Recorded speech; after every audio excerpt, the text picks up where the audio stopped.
Écoute en direct sur Facebook et sur Twitter. Nous sommes live ce soir. Je profite aussi pour saluer la présence dans la salle de M. Luc Doré, secrétaire général de l'Office. Mon nom est Jean Burton, je suis commissaire à l'Office de consultation publique de Montréal. Et la présidente, Mme Dominique Olivier, m'a confié la responsabilité de présider cette commission. Je serai secondé dans cette tâche par deux commissaires d'expérience, Mme Luba Serge, à ma droite, et M. Pierre-Constantin Charles, à ma gauche. C'est M. Gilles Vézina qui est responsable, qui est notre attaché de documentation, donc pour toute demande d'information au sujet de cette consultation, des prochaines étapes, de ce qu'il faut faire pour déposer un mémoire. Vous avez à la table à l'avant ce petit dépliant qui vous donnera les coordonnées pour contacter M. Vézina. À la logistique, ce soir, Mme Brunel Amélie Bourque, pour vous accueillir au kiosque de l'Office, Mme Denise Moumparezé et Mme Nicole Mana, ça va? Oui, excusez-moi. La séance d'information de ce soir est enregistrée. C'est M. Martin Savoie qui s'occupe de la sonorisation et Mme Louise Philibert à la sténographie. Tout ce qui sera dit au cours de cette soirée est enregistré et transcrit. Les transcriptions feront partie du dossier de documentation qui sera disponible à la fois sur le site Internet et au bureau de l'Office en version papier. La prise de photos et la captation vidéo font partie intégrante des pratiques de l'Office lors de ses activités publiques.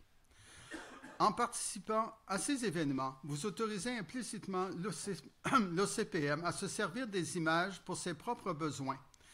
Il s'agit de publications non commerciales. Si vous désirez que votre photo ne soit pas publiée, veuillez nous l'indiquer. Nous prendrons les mesures nécessaires afin de respecter votre souhait. Permettez-moi enfin de remercier tous ceux qui ont partagé dans leurs réseaux respectifs l'invitation à participer à cette consultation. Et je vous remercie, vous tous, de vous être déplacés pour cette séance d'information. La séance de ce soir va se dérouler en français. Cependant, les gens qui souhaitent s'exprimer en anglais pourront le faire lorsqu'ils s'adressent à la commission. This meeting will be conducted in French, but anyone who wishes to address the commission in English may well do so. J'aimerais enfin vous demander d'éteindre vos cellulaires, s'il vous plaît. J'inviterai maintenant M. Bruno Collin à présenter les membres de l'arrondissement Ville-Marie qui sont à la table à l'avant et les personnes ressources qui sont présentes dans la salle. Nous procéderons ensuite à la présentation de l'arrondissement prévue pour une période de 20 minutes. M. Collin. Oui, merci. Bonsoir. Alors, je suis accompagné d'Olivier Légaré, conseiller en aménagement dans l'équipe de l'urbanisme à l'arrondissement Ville-Marie, ainsi que dans la salle, le directeur de l'aménagement et le développement urbain, permis et urbanisme et développement économique de l'arrondissement de Ville-Marie, et également Jean-François Morin, qui est chef de division de la division de l'urbanisme. On a également Martin Ferland et Bernard Cyr. Ah oui, Bernard Cyr et Martin Ferland sont également dans la salle qui représentent le service de l'habitation pour des questions afférentes à ce sujet. Voilà, merci. Pardon?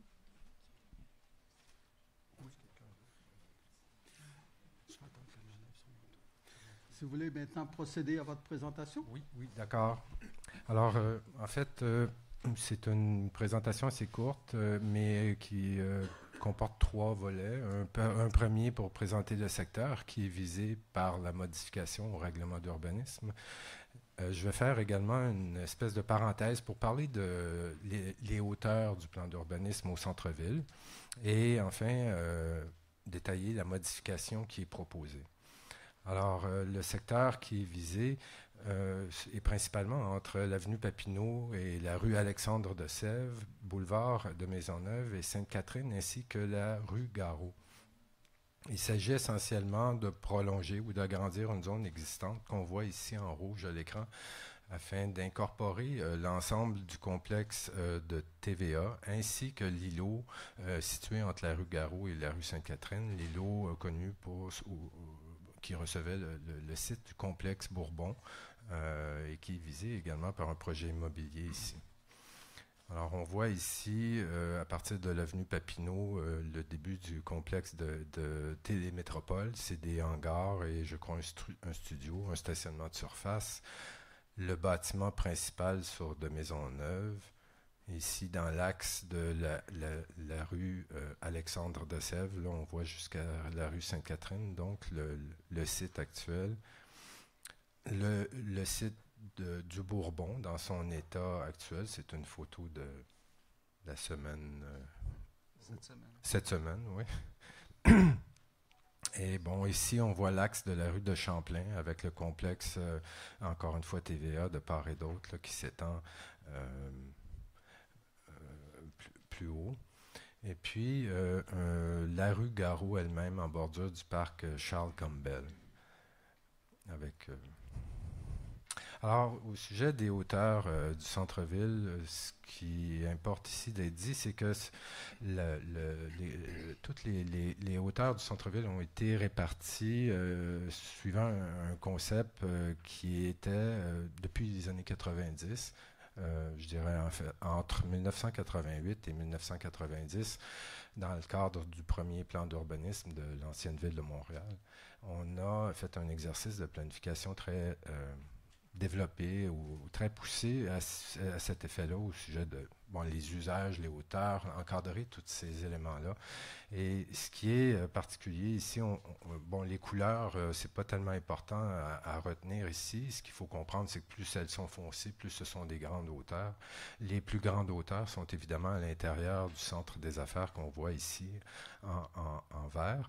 Mais ce qui importe de dire, donc, c'est que tous ces paramètres sont à l'image un peu de comment la ville s'est développée, c'est-à-dire selon des axes. Ici, on voit que les plus grandes hauteurs suivent l'axe du boulevard René-Lévesque à l'horizontale et l'axe du boulevard de Robert Bourassa à la verticale. Et on voit que tout le long ici, les paramètres sont toujours plus élevés pour le boulevard René-Lévesque. Alors, il en va également un peu comme ça. On voit que le boulevard, la rue Sainte-Catherine également est une rue évidemment emblématique, importante de Montréal, particulièrement au centre-ville. Et au niveau de tous les paramètres d'encadrement du plan, les fonctions, les hauteurs, les densités, elle ressort. Dans le cadre du centre des affaires, elle ressort comme étant avec des hauteurs plus basses pour conserver l'ensoleillement et l'éclairage naturel de la rue, alors que dans les extensions de part et d'autre, il y a souvent des éléments plus élevés, avec des valeurs plus fortes. Alors, c'était juste ce principe que je voulais indiquer d'entrée en matière. Alors, on a ici le site qui nous intéresse. Et il en va de même au niveau des densités. Vous voyez, ça, c'est les grandes plages de densité du centre-ville. Et encore une fois, ici, au niveau des densités, ça ressort encore plus clairement la rue Sainte-Catherine, avec des valeurs plus spécifiques. Alors, je dis juste ça parce que, en termes de mise en situation, je crois que c'est important à mentionner. On a donc le site ici. Ça, c'est l'îlot du Bourbon, qui est comme une tête d'îlot, mais en fait, qui est un îlot depuis... plus d'une centaine, peut-être depuis très très longtemps en fait. Donc, le site en question, il est pris entre TVA, le complexe TVA et l'ensemble Radio-Canada, le complexe qu'on appelle de multimédia. Le Cité des ondes qu'on avait appelé. Bon, avec tous les postes de radio, TV5 et tout ça. Et c'est un ensemble, donc, qui se distingue un peu dans cet axe, dans ce tronçon, c'est-à-dire de la rue Sainte-Catherine, aux abords du pont Jacques-Cartier. Alors, également, voilà, aussi, il faut mentionner, c'est pas anodin qu'on est à 3 à 4 minutes de marche de 2 stations de métro, Baudry et Papineau. et qu'évidemment, un des objectifs de la ville depuis longue date, depuis le début du métro, c'est au niveau des têtes de métro, des stations, de densifier un peu. Mais on ne peut pas densifier n'importe où et n'importe comment. Alors, il faut qu'il y ait des circonstances qui s'y prêtent. On croit que le cas ici se prête à une certaine densification, mais tout de même modérée, ce qui est d'ailleurs proposé. Alors, vous voyez ici un détail des hauteurs dont on parlait tantôt. Et il y a curieusement dans le plan d'urbanisme ici une micro-zone de 35 mètres, 2 zones de 35 mètres. Et l'idée, c'est, pardon, je me suis trompé de barre avec l'animation. Donc, d'agrandir la fameuse zone de 35 mètres afin, comme on a déjà dit, d'englober le complexe TVA qui actuellement n'est pas reconnu par le zonage d'aucune manière. C'est quand même quelque chose qui est là pour demeurer et qui devrait même pouvoir évoluer dans le temps. Et ainsi que la tête d'îlot dont on parle, du Bourbon. Il faut savoir aussi que de façon générale, on essaie au niveau des répartitions des plages de hauteur, de densité, même d'usage, d'avoir un part et d'autre de la rue. De ne pas mettre des limites qui tranchent dans le milieu d'une rue, donc pour avoir un encadrement qui est plus, rationnel ou plus cohérent. On a ici maintenant le plan des densités. Alors c'est la même idée de reprendre donc cette petite zone de 6 et d'en faire une zone plus importante pour reconnaître le complexe TVA et prendre la fameuse tête d'îlot. Maintenant, je vais juste faire une dernière parenthèse pour parler du quartier d'un point de vue historique. Vous avez une image ici du quartier. En fait, l'îlot du Bourbon est ici. On voit que la rue Garot, à cette époque, il y a des adresses sur la rue Garot, il y a des bâtiments, c'est habité. Et l'îlot lui-même du parc, aujourd'hui Charles Campbell, est entièrement bâti. En fait, tout le quartier est entièrement bâti et il n'y a pas que des occupations, il y a une présence humaine très importante, une densité résidentielle très élevée il y a 100 ans. Et il y a 100 ans, c'est déjà un quartier très, très ancien. C'est un peu le berceau de Montréal, c'est le vieux Montréal. Alors, si vous regardez bien l'image, on va conserver le même point de vue, puis on va regarder ce que ça donne aujourd'hui. Oh, non, je me suis trompé de bord. Voilà.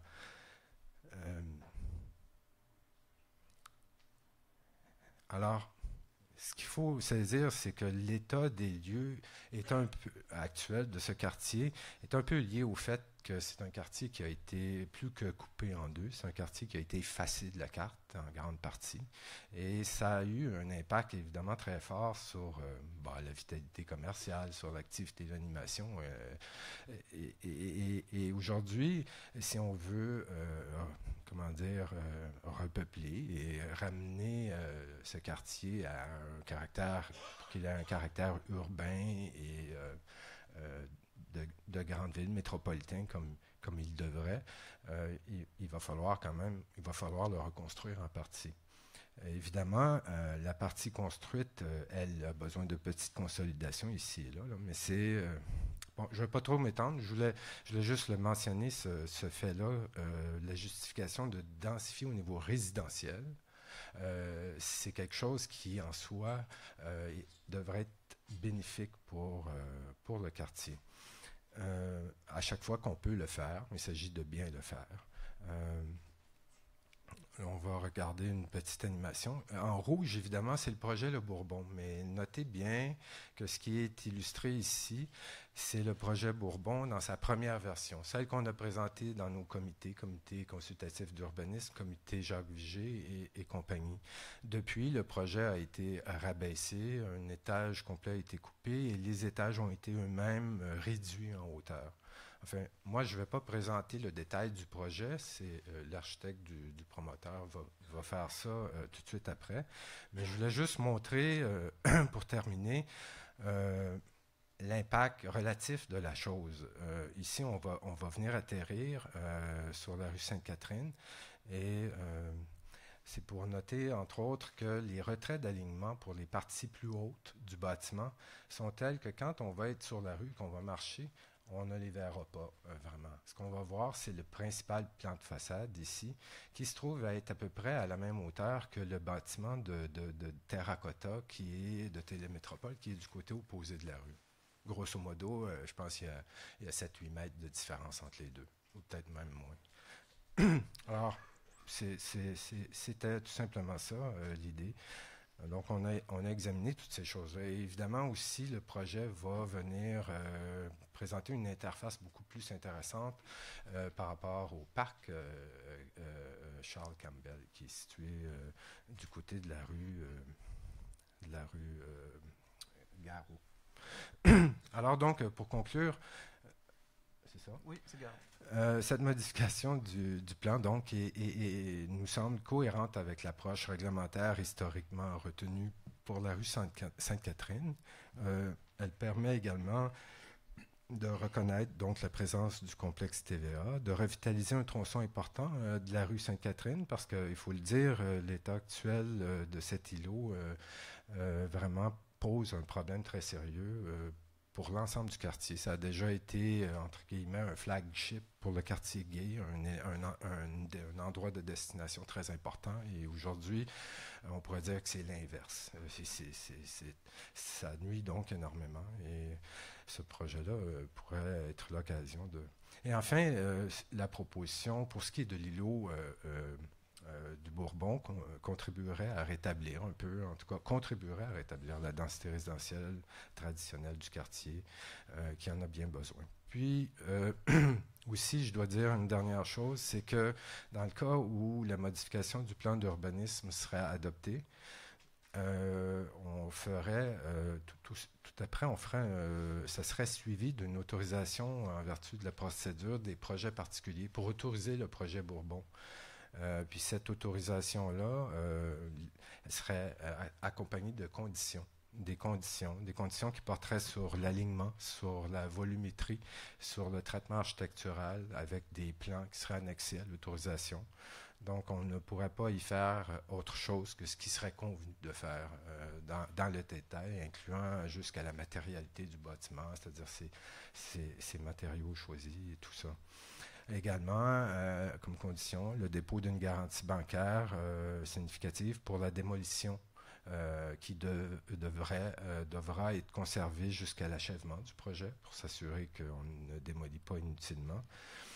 L'exclusion également de certains usages, dont l'habitation sur les 2 premiers niveaux, les salles de danse ou de spectacle, les établissements exploitant l'érotisme, quelques usages qui normalement sont permis sur la rue Sainte-Catherine, évidemment, mais dans le cas de ce bâtiment, vu qu'il y aura un caractère résidentiel et tout ça, mais on l'exclurait comme possibilité dans le bâtiment. Ça serait donc des commerces au rez-de-chaussée et à l'étage, ce serait des activités communautaires ou du bureau si c'est impossible d'avoir des organismes communautaires. Également, il y aurait l'ajout de critères d'intégration architecturale, en plus des critères du règlement d'urbanisme usuel. On pourrait vous donner des exemples. Puis enfin, un délai de 5 ans pour débuter les travaux, au-delà duquel l'autorisation serait caduque si rien n'est fait à l'intérieur de 5 ans. C'est un peu un standard comme délai. Alors voilà, ça fait le tour. Et puis évidemment, on pourra aller plus loin si vous avez des questions pour une chose ou une autre. Voilà. Merci. Merci, M. Collin. J'aimerais signifier que la période de questions aura lieu après la pause sur les 2 présentations. Donc, on ne fera pas de période de questions maintenant sur la présentation de l'arrondissement. J'aimerais profiter de l'occasion pour souligner la présence de Mme Dominique Olivier, la présidente de l'Office. Bonsoir, Dominique. Bonsoir, Madame la Présidente.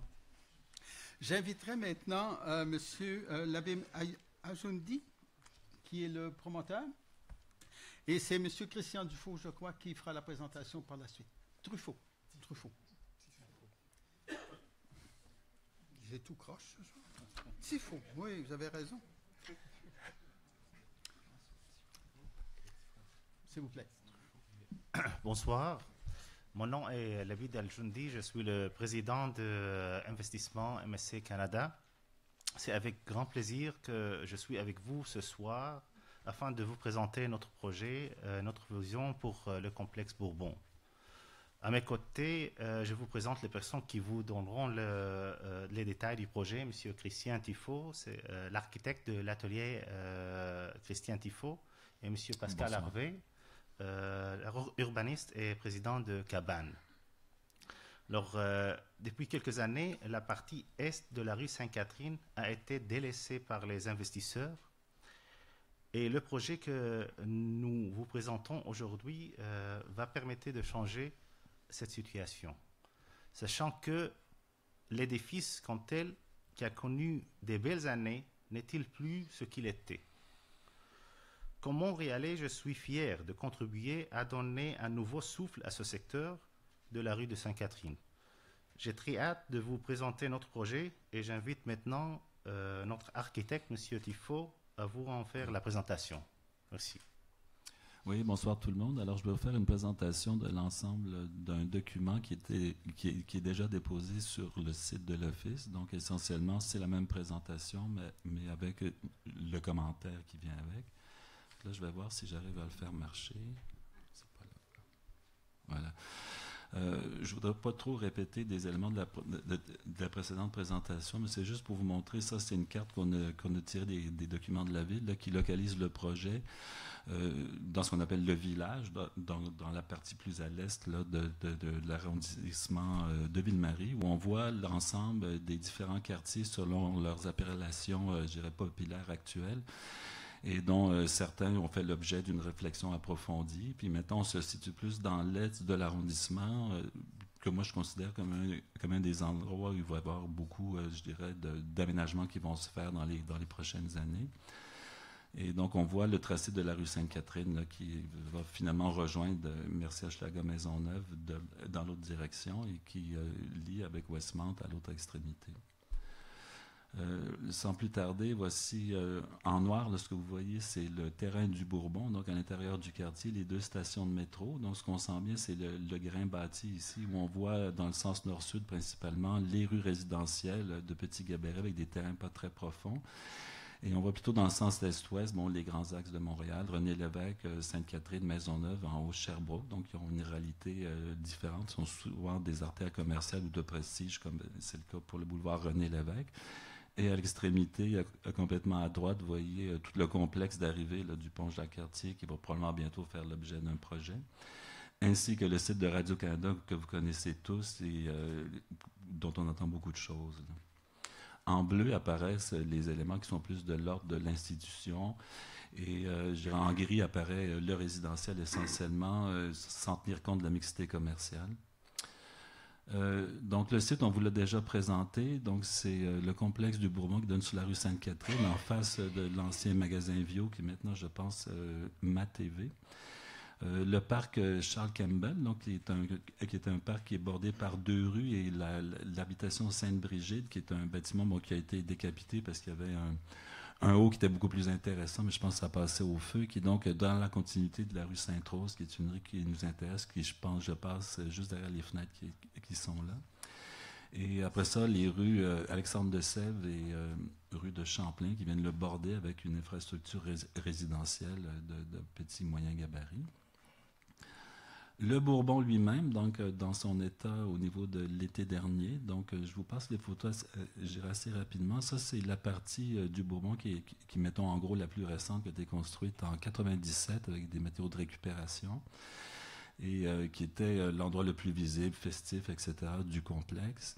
On a ici, en relation avec le parc, donc qui se termine avec un talus, une clôture, etc., la rue Garot elle-même, qui a un statut de ruelle présentement, avec un certain nombre de problèmes que vous connaissez si vous habitez juste à côté, les déchets, enfin, j'en passe, là, mais c'est un endroit qui est assez connu des services de police, et sur lequel donnait tout un système de terrasses à l'époque glorieuse du Bourbon.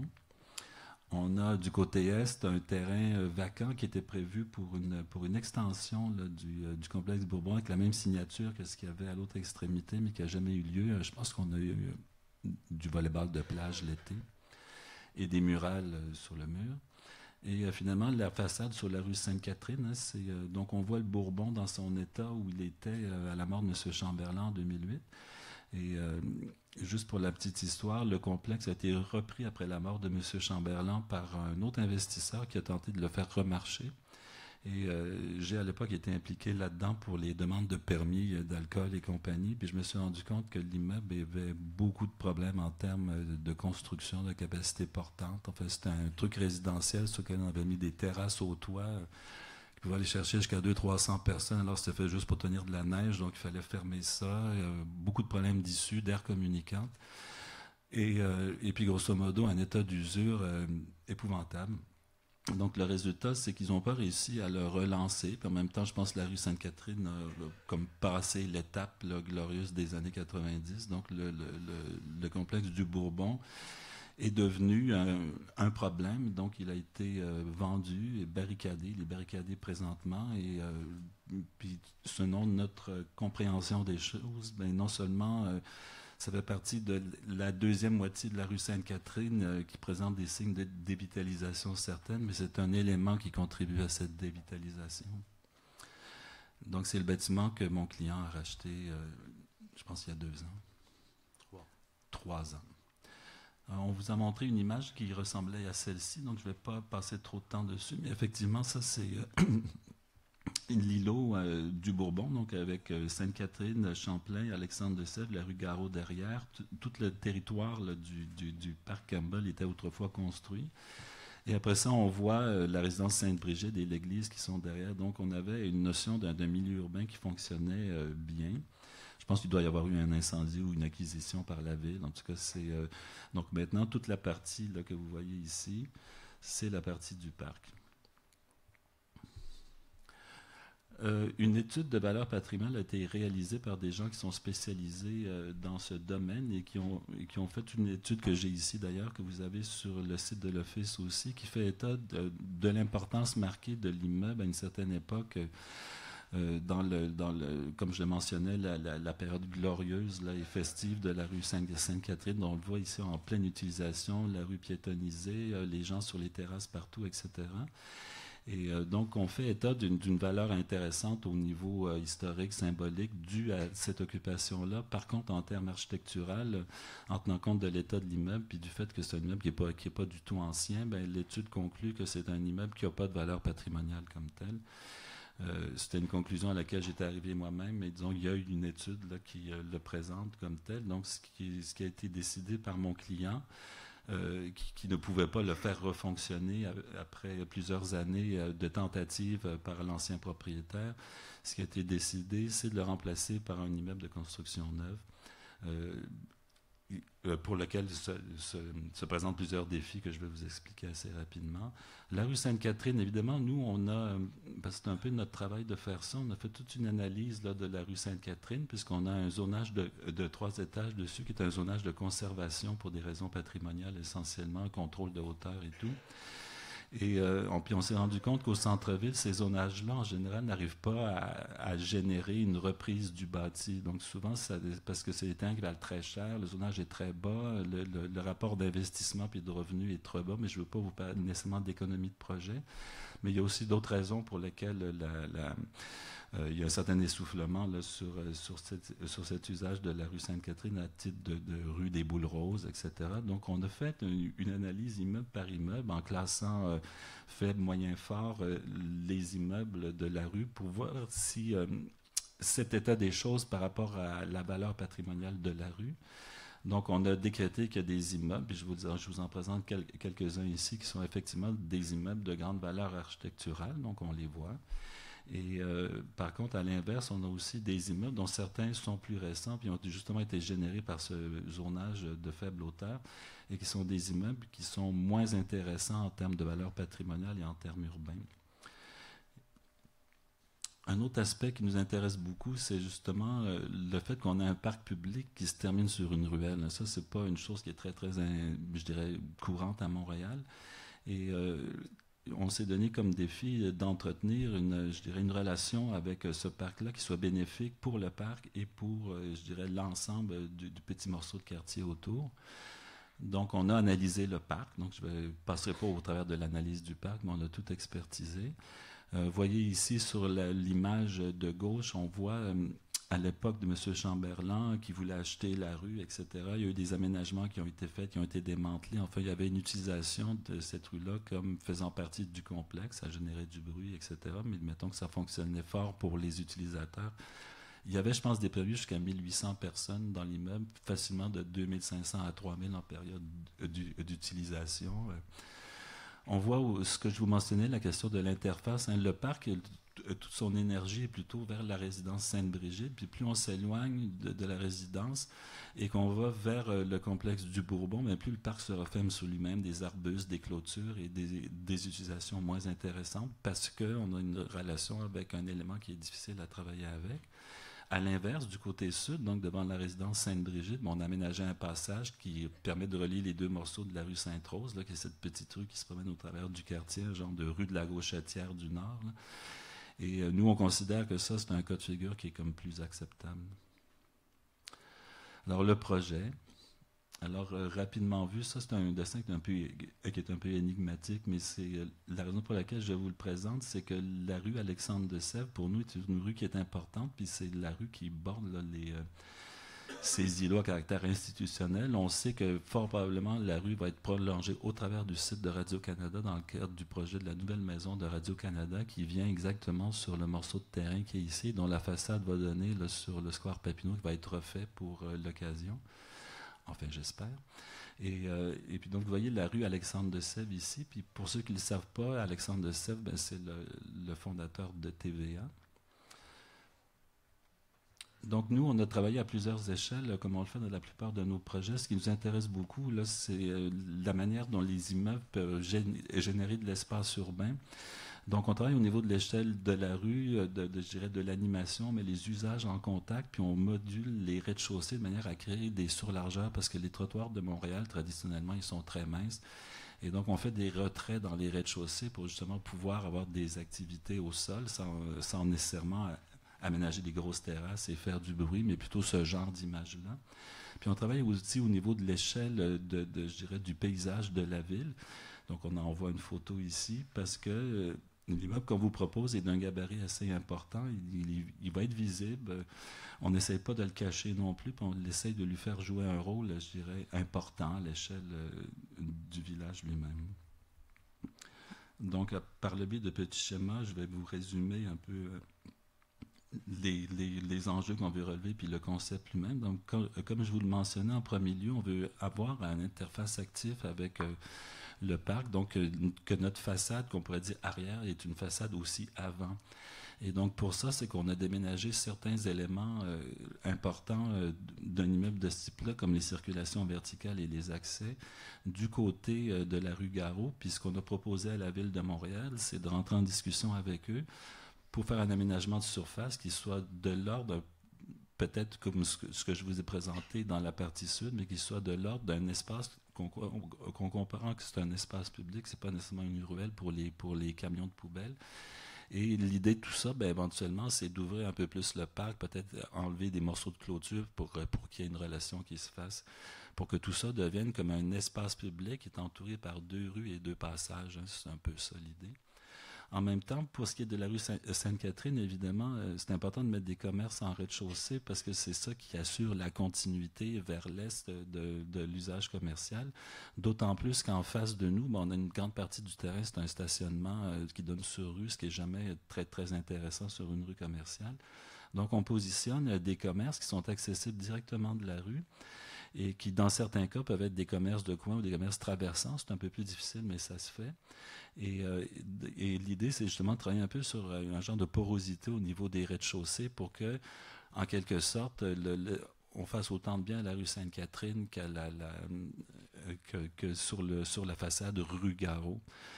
Puis je tiens à vous mentionner, comme il a été dit précédemment, que les usages commerciaux qu'on va implanter là ne sont pas de l'ordre de ce qu'il y avait avec le Bourbon. Même la ville va l'interdire. Là, il n'y aura pas de bars, de discothèques, etc. Dans un deuxième temps, puis ça c'est un peu le schéma qui vous le montre, c'est de donner cette possibilité d'un élargissement de trajet là, qui fait que le parc n'est pas caché derrière l'immeuble, mais fait partie un peu plus d'un quartier fusionné. Et dans un dernier temps, ça a pris un peu le bord, mais c'est de fournir les espaces collectifs, privatifs pour les gens de l'immeuble sur le toit de l'immeuble. Mais c'est cette partie-là que j'ai modifiée suite à la présentation. Donc, la maquette orange que vous avez vue présentée par M. Collin reflétait l'ancienne version du projet. Depuis, j'avais un étage au complet, réduit les hauteurs d'étage. Donc, l'immeuble est sensiblement plus petit, de 5 mètres par rapport à ce qui avait été présenté. Donc, on a modifié suite à des commentaires du comité Vigée. Le parti architectural lui-même, donc c'est un bâtiment, comme je vous le mentionnais, qui a un corps principal qui comprend des logements. On va le voir plus tard, 95 logements. Et après ça, il y a les 2 premiers étages qui sont rentrés un peu dans la peau de manière à donner, je dirais, du trottoir puis avoir cet espace plus intéressant. En bas, ben, c'est des... Enfin, je vais vous le montrer après. Et après ça, les étages supérieurs, les 2 étages supérieurs sont en retrait, sont moins visibles de la rue. Ce qu'on risque de voir, c'est plutôt la façade principale. De loin, on verra tout, évidemment. Mais c'est pour des questions d'ensoleillement, de vent, etc. Donc, tout est rentré à l'intérieur. Et après ça, bon, la petite réglette orange ici, c'est, comme je vous le mentionnais, c'est les circulations verticales qu'on a sorties. On parle d'ascenseur avec le hall devant les ascenseurs. On a sorti de l'immeuble justement pour créer un genre de lanterne lumineuse qui donne dans le parc, sur le parc. Et c'est une manière d'aller sécuriser des espaces parce que non seulement il va y avoir des logements qui vont regarder la rue, mais il va y avoir aussi les circulations, les gens qui sont à l'intérieur, qui en sortant des ascenseurs vont avoir une vue sur l'espace arrière. Donc, le résultat, c'est une manière, c'est comme une règle de design urbain 101, c'est sécuriser les espaces par le fait qu'on a des fenêtres avec des gens qui vivent derrière les fenêtres et qui voient ce qui se passe dans l'espace public. Après ça, il y a une autre chose qui nous intéresse beaucoup, c'est parce que moi je trouve quand même que le Bourbon a un genre de petite fierté un peu festive que j'aime bien. Et puis ce qu'on s'est rendu compte, c'est que bon, il y a beaucoup de gens qui viennent depuis l'ouest sur la rue Sainte-Catherine, puis à l'angle de la rue Alexandre de Sèvres, on a justement le Bourbon présentement avec sa façade signalétique. Et puis, on ne veut pas refaire ça, mais ce qu'on veut faire, c'est faire un clin d'œil au fait que c'est un coin de rue qui est très important. Donc, on a fait un genre de façade que je vais vous présenter, puis qui va agir un peu comme un signal à cet endroit-là, avec une architecture qui est différente du reste du bâtiment. Et je vais vous le montrer. Et puis, l'ensemble, ça donne le dernier schéma qui est là. Donc ça, c'est le plan d'implantation. Donc on voit le bâtiment qui donne sur la rue Sainte-Catherine, puis on voit la façade de rue Garot, ainsi que ce que ça donne à peu près le parc un peu carré, entouré de 2 rues et 2 passages. Je vais rentrer un peu plus dans l'immeuble. Là, on voit les possibilités d'aménagement du rez-de-chaussée. Donc, ce que vous voyez, par exemple, ici, c'est les circulations verticales qui servent à la fois pour le 2e étage et pour les étages résidentiels en haut. Alors que tout le reste ici... 3 minutes, OK. Tout le reste ici, c'est pour des usages commerciaux. Ça peut être un grand commerce, 2 grands commerces ou 3, 4 petits commerces. Donc, les possibilités sont là. Donc ça, c'est le plan du 2e étage. Là, ce qu'il faut qu'on vous dise, c'est que nous autres, on a travaillé avec les gens du centre communautaire LGBTQ+, pendant au moins 6 mois pour les relocaliser à l'intérieur de l'immeuble. On travaille avec eux, avec leur programme, etc. Puis ce qu'on vous montre ici, c'est exactement la possibilité d'un nouveau centre communautaire qui serait positionné là. Mais comme dirait ma fille, à date, c'est un fail. Donc ça a comme pas marché. Moi, j'ai encore espoir que ça puisse marcher. Si ce n'est pas le centre communautaire, ça peut être d'autres organismes. Sinon, ça va être des bureaux. Et en bas, ce que vous voyez, c'est un plan type au niveau résidentiel, un mélange de 3 chambres, 2 chambres et 1 chambre. Une élévation générale qui est du nord au sud. On voit le bâtiment de TVA, le principal, l'ancien magasin Vio qui est ici, le projet dans sa version réduite qui est là, ainsi que l'église et le parc. La coupe générale, donc comme je vous le disais, on a les 2 premiers étages ici qui sont plus hauts de plafond et qui prennent des usages commerciaux en bas et communautaires au bureau. Après ça, on a les 7 niveaux d'habitation, dont les 2 derniers sont en retrait, plus 2 niveaux de stationnement en sous-sol pour un total de 72 cases, je crois. l'élévation principale qui donne sur la rue Sainte-Catherine. Alors ça, c'est toute une affaire. On a eu plein de commentaires sur ça. Nous, on essaie de faire un bâtiment aussi qui rende compte du bâtiment qui est en face, qui est en bloc vernissé blanc, qui est un bel immeuble, qui vient juste d'être restauré. Et on essaye en utilisant un matériau opaque, qui est une brique vernissée blanche, puis ça, c'est pas la brique comme on retrouve à Saint-Léonard, mais plutôt dans le métro de Paris, genre, là. On essaie de créer justement, par le renvoi, un aspect lumineux quand on rencontre ces îlots nord-sud. Sûrement, on aura beaucoup de discussions sur ça. Puis on a des matériaux de revêtement qui sont plutôt gris médium, un peu zinc, ou peut-être un peu plus foncés, qui font la restante de la peau de l'immeuble. Ça, c'est la façade dont je vous parlais qui donne du côté de la rue Alexandre de Sèvres. Donc, grosso modo, c'est un grand portique qui est fait en pierre, qui donne une référence au fait qu'on a des bâtiments de pierre institutionnels sur la rue, puis on a tous les côtés des salons ici qui sont traités en blocs de verre. Donc, le soir, ça va être lumineux sans qu'on voit nécessairement les gens. On voit les commerces qui tournent le coin pour aller vers le parc et les 2 étages résidentiels en haut. Mais de ce côté-ci, c'est les parties communes, genre gym de l'immeuble qui se retrouvent là. Je ne vous ai pas mentionné que c'est un immeuble qui est locatif. La façade arrière qui donne, enfin la façade rue Garot qui donne sur le parc, là, qui est un petit peu plus fenestrée. Et la façade qui donne du côté est. J'ai des perspectives. Ça, c'est le modèle informatique lui-même. La façade donnant du côté de la rue Garot et du parc. La façade à caractère emblématique qui donne vers l'ouest. Je dois vous dire que les images, on les aime, mais elles ne sont pas top en termes de rendu. Voici ce que ça pourrait donner, en gros, le passage qui donne du côté du parc. Ça, des photos, c'est le modèle informatique incrusté dans une photo. La rue Alexandre de Sèvres vers le sud, Alexandre de Sèvres vers le nord, Champlain vers le nord. Oups. Pof. Voilà, j'ai fini la présentation. Il y a une chose que je n'ai pas mentionnée, puis je me rappelle que c'est important qu'il faut que je le fasse, et c'est que le projet, il y a eu un accord avec le service d'habitation, puis il va y avoir une contribution au volet du logement social qui va être faite. Après discussion, j'ai les montants ici. Je suis sûr que les gens vont être intéressés par ce sujet-là. Et puis, en gros, ben voilà, fini la présentation, Monsieur le Président. Merci beaucoup, Monsieur Adouni. Et je ne me tromperai pas, là. Tifo, cette fois-là? Donc, la période de questions va suivre la pause, mais avant que nous allions à la pause, j'aimerais vous fournir quelques informations sur la façon de procéder.